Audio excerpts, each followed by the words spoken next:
बिल्कुल क्रोध,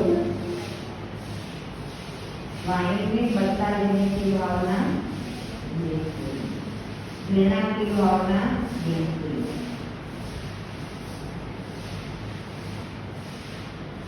અને કર્મ, આપણું દરેક કર્મ સુખદાયી હોવું જોઈએ, એટલે કે બીજાને સુખ આપનારું કર્મ જ્યારે થાય કે આપણી એના પ્રત્યે વ્યક્તિ પ્રત્યે શું ભાવના હોય, અંતરમાં શું ભાવના ના હોય તો ગમે તેમ કરીને કર્મ તો સારું થવાનું છે જ નહીં. નાની નાની બાબતમાં ઝઘડા થાય, શું ભાવના ના હોય ને તો નાની નાની બાબતમાં ઝઘડા થાય.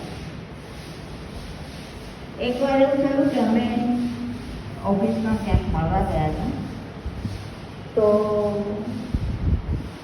ભાઈ અને બે પતિ પત્ની બન્યા હતા ઓફિસમાં, હસબન્ડ વાઈફ બંને ઓફિસમાં હતા. તો જાણે બેન હતા અને પછી ભાઈ હતા અને અમે બેનની સમજ હતા. તો પછી રખવાનું હતું તો ભાઈએ પેલા બેનને કહ્યું ટેબલ પરથી જરા પેન લાવો ને.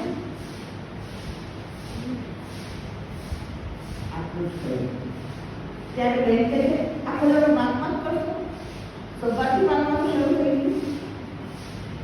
અને અમારી હાજરીમાં તો ઝઘડી પડે. અચ્છા, પેલા ભાઈ કહે છે કે બેન આનો સ્વભાવ એટલો બધો ખરાબ છે, તમે એને તમારા આશ્રમમાં લઈ જાઓ થોડું સુધરે એમ. તો કહે છે એને આવું જોઈએ છે, મને પાડવી જ છે તેથી આવું કરે. હવે એટલો છે કંઈ નહીં, પણ શું છે શબ્દોની મારા વાણી, અને વાણી બગડે તો વ્યવહાર પણ બગડી જાય. એટલે આજે તમે દુનિયામાં પણ જુઓ કે ઘર ઘરની અંદર જે ઝઘડા થાય છે એનું કારણ શું હોય છે? વાણી.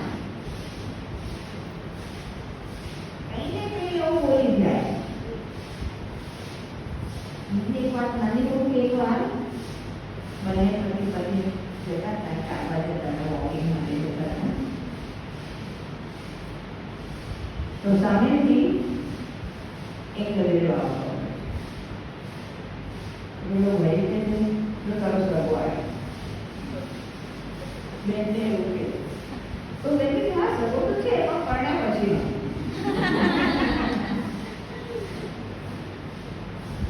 શબ્દો વાણી, વાણી જેવી બોલે ને એવી એની અસર થાય. તો આ બધી વાતો ફક્ત વાતો કરવાની નથી, પણ શું કરવાનું છે? પ્રેક્ટિકલ જીવનમાં ઉતારવાનું. એટલે તમે સવારે જ્યારે ઉઠો તમને કોઈ ટોપિક છે ને બાપાની કેવી સરસ છે જોઈ અંદર વાંચો છો, અંદર સાંકળી છે બધા સારા સારા વાક્યો લખેલા હોય એ પણ વાંચવાના. અને પ્રેક્ટિકલ લાઈફ માટે આ ઉપર પતિને રાખવાનું. સબકા ભલા હો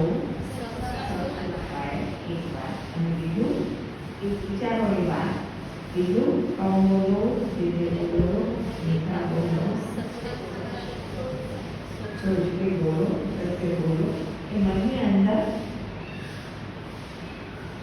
રાખવા. વિચાર કરો કે આજે આખો દિવસ હું આવી રીતે બોલું, આખો દિવસ હું બદલાવ પ્રત્યે શું ભાવના રાખીશ. બધાનું ભલું થાય એવું વિચાર. અચ્છા, એ બધાનું ભલું ક્યારે થાય કે તમારી સાથે જે કંઈ થયું હોય